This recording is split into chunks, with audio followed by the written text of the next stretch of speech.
So our lectionary designates today as about the baptism of our Lord. And we're reading these passages that the lectionary suggests, and you read this passage from Isaiah. I'm going to say a few things, and then a little bit later, Wesley is going to say a few things. We're kind of breaking this into a pair of short meditations. But you read this passage from Isaiah 43, and you might think, what does this have to do with baptism? And you kind of scour it, and you're looking for some way to make a connection and say, how is this about baptism?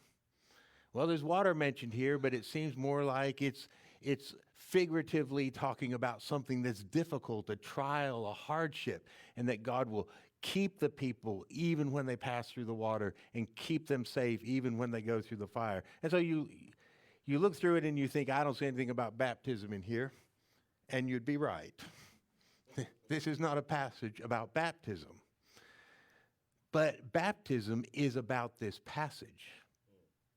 That's how we need to look at it. See, the question we want us to think about, I'm going to get us to think about a little bit, and then Wesley a little bit later, is how do we understand baptism? And while this passage is not about baptism, what baptism is about and speaks to us about and makes us think of is everything that God has done, including what is enumerated in this passage. Because this passage is about relationship of Israel to their God. And I mean, it's very specific. It's Israel's experience that Isaiah is talking about. And God is saying to Israel, I am your Redeemer. I'm the one who made you my own. I'm the one who have rescued you. And every time you experience trouble or hardship, figuratively like passing through the waters or going through the fire, I'm going to be with you. And in fact, in this passage, Isaiah says, and God is saying, and I'm going to find those who've been scattered and lost wherever they've been banished, and I'm going to bring them all back. This is a passage about God saving, redeeming, loving, being faithful to his people. And my guess is that's why the lectionary says, read this when you're talking about the baptism of our Lord. Because what baptism means to us is it is our participation in that same eternal story of God's faithful pursuit of humanity to bring us to himself. Baptism is our participation. It's our participation in what Isaiah is talking about. Isaiah is talking about redemption, salvation. And when we're baptized, we are participating in that same redemption and salvation. Now, there's a lot of figurative senses in which we can think about baptism, because we can think about it not only as water that cleanses, even though literally it's not cleansing away sin or something like that. Naturally, water can't fix anything about us spiritually. But the point that's being made while we participate in this rite is that there is a cleansing that God does, and it is figured to us by the water. That's the figure of it.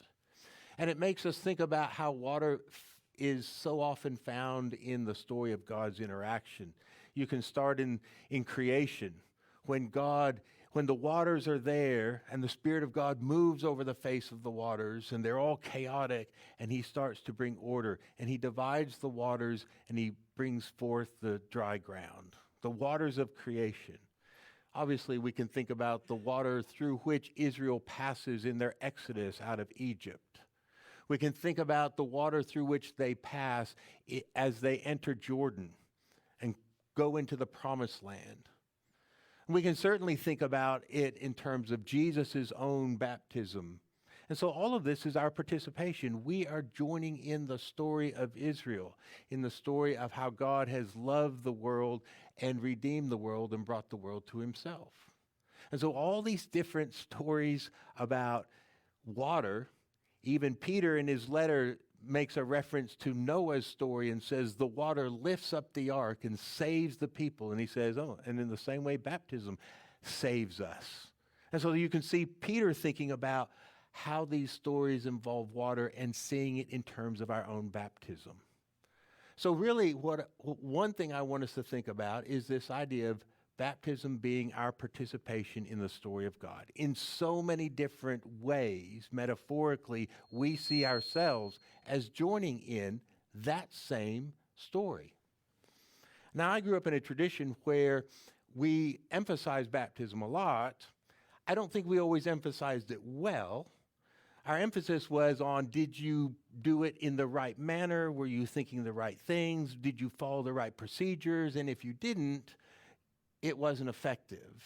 And so we were somewhat critical of how all these other churches baptized people because they weren't doing it correctly. I think that was the wrong focus.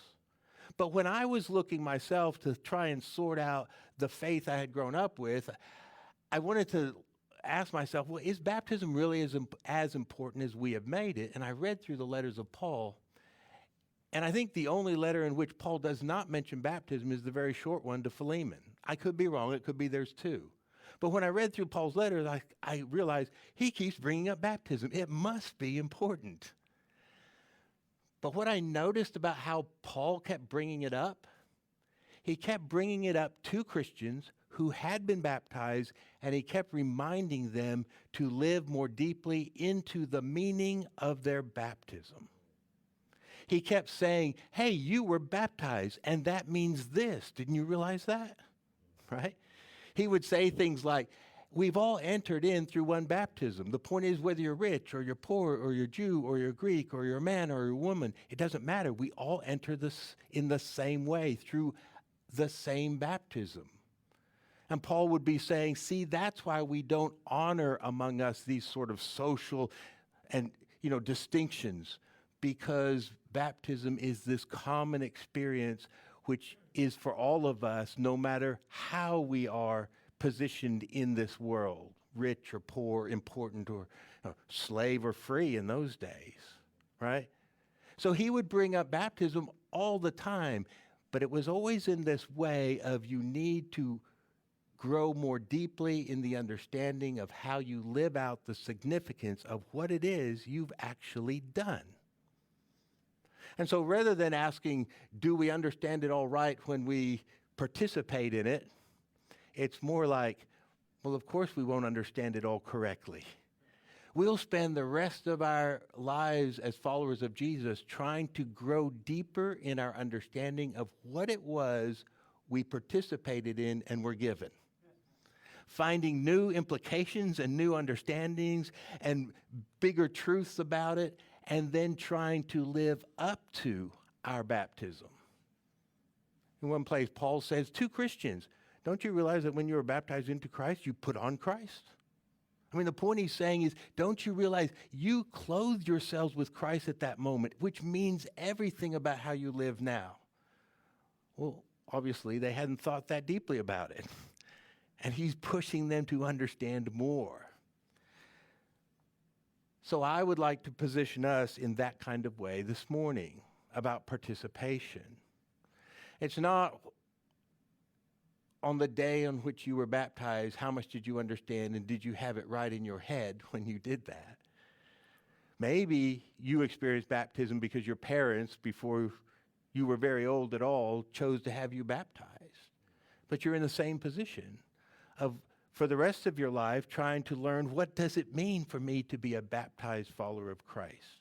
What does this washing that Paul calls a washing of regeneration, a new birth, what does all of this mean and symbolize? How is this act participating in a grand narrative of what God does in us, through us, and in our world spiritually?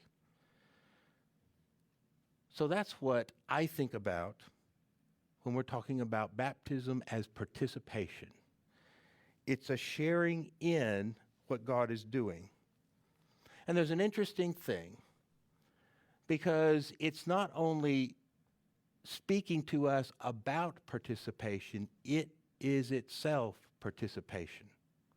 In other words, baptism makes me realize how much I'm participating in all these works of God, and itself is a participation, a sharing in the same baptism that Jesus received and administered to others.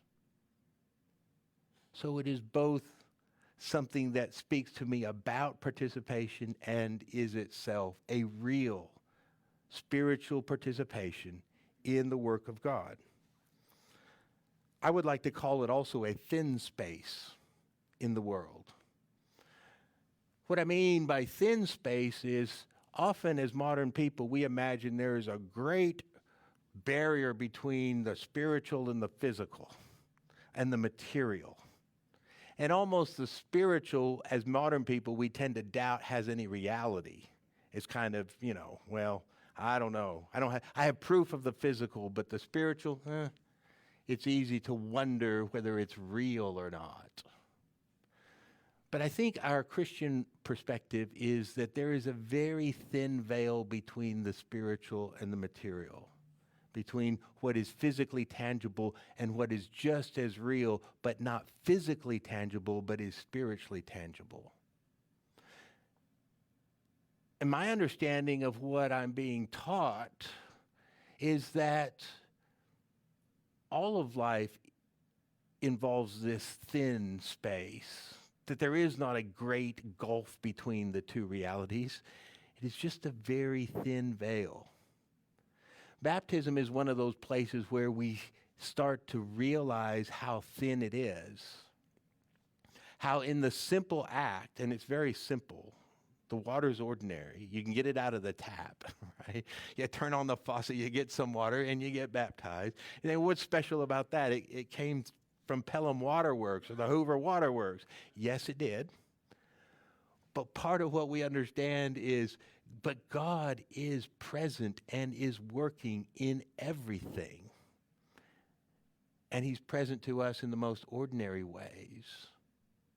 And so this very ordinary act, which can look simply like a kind of, washing, which Paul says it's not about getting dirt off the flesh, or Peter says that. It's not about doing that, but it appears to be. But there's something real spiritual happening because it's very thin between the spiritual and the material, that it's not as separated as we might think. And so we participate and we join in what God is doing.